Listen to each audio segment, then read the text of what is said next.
Police भर्ती का notice जारी हो चुका है। इस नोटिस के बारे में कौन कौन सी योग्यता मांगी गई है और क्या क्या आपको कौन कौन से प्रमाण पत्र तैयार करने हैं, कम शब्दों में समझ लें। सबसे पहले समझ लें कि यहाँ पर अनारक्षित के 60,000 पद हैं टोटल। अनारक्षित का मतलब हुआ जनरल कैटेगरी के जो हैं 24,102 पद हैं। इसमें ईडब्ल्यूएस के 6,024 पद हैं, ओबीसी के 16,264, एससी वर्ग के 12,650 और एसटी वर्ग के 1,204 पद है। कुल मिलाकर 60,244 पदों का विज्ञापन जारी हुआ है। आगे नोटिस में देखते हैं क्या क्या है। साफ साफ लिखा हुआ है, आगे पढ़ते रहना भैया। आवेदन आपका शुरू हो जाएगा 27/12 से और लास्ट तारीख है आपकी 16/1/2024। आगे आओ। राष्ट्रीयता, राष्ट्रीयता में साफ साफ लिखा हो कि आप भारत के नागरिक हो। इसका मतलब यह है कि इसमें अदर स्टेट वाले भी फार्म डाल सकते हैं। वो लिखा हुआ है साफ साफ कि भारत का नागरिक हो, तो इसमें ऐसी कोई कंडीशन नहीं है कि अदर स्टेट वाला नहीं डाल सकता है, सभी लोग डाल सकते हैं। आगे बढ़ते हैं, विज्ञापन में देखते हैं। आगे लिखा हुआ है शैक्षिक योग्यता। शैक्षिक योग्यता में लिखा है कि भारत में विधि द्वारा स्थापित किसी भी बोर्ड से आपने 12वीं किया हो, किसी भी बोर्ड से, चाहे यूपी बोर्ड का हो, चाहे उर्दू बोर्ड हो, चाहे सीबीएसई बोर्ड हो, चाहे एनआईएस बोर्ड हो, सारे बोर्ड मान रहेंगे। ठीक भाई, आगे बढ़िए। आगे लिखा कि अधिमानी अर्हताएं, इसका मतलब क्या होता है, जैसे मान लीजिए अगर आपके पास डोइक का ओ लेवल का डिप्लोमा है या आपके पास एनसीसी का सर्टिफिकेट है, तो आपको जब समान अंक किसी लड़के के आ जाते हैं तो उसमें आपको पहले वरीयता दे दी जाएगी। सपोज दे जैसे मान ली हमारे भी 100 नंबर आ गए और दूसरे लड़के भी 100 नंबर आ गए, लेकिन मेरे पास डोइक का ओ लेवल प्रमाण पत्र है या एनसीसीडी का सर्टिफिकेट है, तो हमको पहले आगे रखा जाएगा। ठीक। अब सबसे बड़ी बात यहाँ पर है आयु की। उम्र कितनी है? कुछ लोग कह रहे थे उम्र में छूट मिलेगी, लेकिन उम्र में छूट नहीं दी है। इतना जरूर राहत दिया है कि इन्होंने जो आयु की गणना है वो जुलाई से की है। लोगों को लगता था कि जिस दिन विज्ञापन जारी होगा उस दिन आयु की गणना करेंगे, लेकिन ऐसा नहीं है। आयु की गणना जुलाई से की है। लिखा क्या है साफ साफ समझ लें। पुरुष अभ्यर्थी खास तौर पे समझें, जो जनरल कैटेगरी के लोग हैं उनकी आयु 2 जुलाई 2001 से 1 जुलाई 2005 के बीच में होनी चाहिए। यानी आपकी जो डेट ऑफ बर्थ है मार्कशीट में चेक कर लेना, 2 जुलाई 2001 और 1 जुलाई 2005 के बीच में ही हो। समझ गए भाई?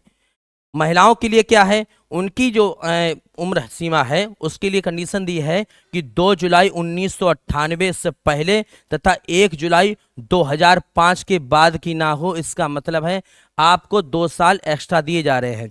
जनरल वाले को 18 से 22 साल दी जाती है, लेकिन महिला जो जनरल है उसको 2 साल की एक्स्ट्रा छूट और है। 18 से कितनी कर दी है, सॉरी 25 वर्ष कर दी है। आप अपना मार्कशीट देख लें, मार्कशीट में देख लें जो पुरुष अभ्यर्थी हैं कि हमारा 2 जुलाई 2001 और 1 जुलाई 2005 के बीच में डेट ऑफ बर्थ हो, और महिला अभ्यर्थी देख ले जनरल कैटेगरी की कि 2 जुलाई 1998 और 1 जुलाई 2005 के बीच होना चाहिए। ठीक। इसके साथ आ जाइए, जो एससी ओबीसी का वर्ग का व्यक्ति है उसको 5 साल की छूट दी जाएगी। यहाँ जनरल कैटेगरी को या ईडब्ल्यूएस वाले को किसी प्रकार की कोई आयु छूट नहीं दी गई है। ठीक भाई, वैवाहिक स्थिति छोड़ो, इससे कोई मतलब नहीं। अब आ जाओ शारीरिक। यहाँ पर भर्ती की प्रक्रिया, भर्ती की प्रक्रिया में साफ साफ लिखा हुआ है कि यहाँ पर लिखित परीक्षा होगी, यानी ओएमआर बेस्ड एग्जाम होगा। सिलेबस के बारे में क्या बताया जरा सुन लो सभी लोग।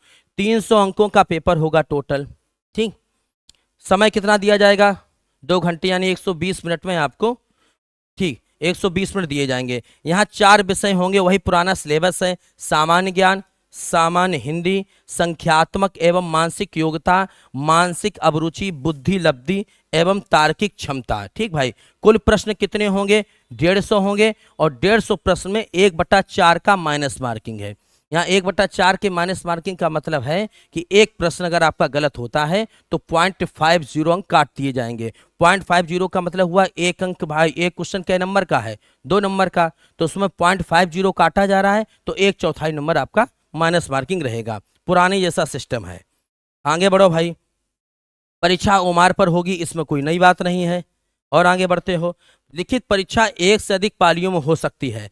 अगर 1 से अधिक पालियों में होगी तो नॉर्मलाइजेशन लगाया जाएगा, नहीं होती है तो वही चलेगा सिस्टम भाई। आगे बढ़ो भाई। और कोई खास बात नहीं इसमें। हाँ, एक लोग ये पूछ रहे थे, ऊंचाई पर आ जाओ, यहाँ पर फिजिकल पे। फिजिकल में लिखा हुआ है सामान्य वर्ग का व्यक्ति हो, चाहे ओबीसी का वर्ग का हो, चाहे एससी वर्ग का हो, उसके लिए लंबाई कितनी चाहिए? 168, खास तौर पर पुरुष जो पुरुष कैंडिडेट है।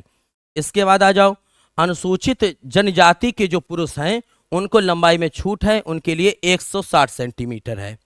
सीना आप समझ लीजिए, सीना की माप है 79 सेंटीमीटर बिना फुलाने पर, और कम से कम 84 सेंटीमीटर फुलाने पर है। लेकिन एसटी कैंडिडेट जो है, एसटी, उसके लिए 77 सेंटीमीटर बिना फुलाने पर है, और कम से कम 82 सेंटीमीटर फुलाने पर है। ठीक। महिला अभ्यर्थियों की बात आ जाए, इनकी लंबाई रहेगी 152 सेंटीमीटर। अगर कोई एसटी कैटेगरी की महिला है तो उसके लिए केवल 147 सेंटीमीटर है। बाकी जनरल, ओबीसी, एससी सभी महिलाओं के लिए 152 सेंटीमीटर। वजन आपका खा खा के 40 किलो होना चाहिए। ठीक भाई। अगला आ जाओ, शारीरिक दक्षता परीक्षण में कोई खास बात नहीं। अब यहाँ पर आता है एक बात नई, जो प्रमाण पत्र की बात चल रही थी उसमें साफ साफ प्रमाण पत्र लिखा हुआ है कि जिनका, जैसे मान लीजिए ओबीसी कैंडिडेट है या एससी कैंडिडेट है, उनके पास अगर मूल निवास नहीं है या मान लीजिए कोई जात प्रमाण पत्र नहीं, तो आवेदन की अंतिम तिथि से पहले मिल जाए, कोई दिक्कत नहीं है। साफ साफ लिखा हुआ है यहाँ पर, अनुसूचित जाति को 5 वर्ष की छूट है, अनुसूचित जनजाति को भी, अनुसूचित जाति को 5 वर्ष की छूट दी है। ठीक। और कुछ इसमें खास बात नहीं है। अब मैं अगला वीडियो लेकर आ रहा हूं, अगले वीडियो में बता दूंगा कि किस टॉपिक से कौन कौन से प्रश्न पूछे जाएंगे। फिलहाल कुल मिला के तैयारी शुरू कर दें। जय हिंद।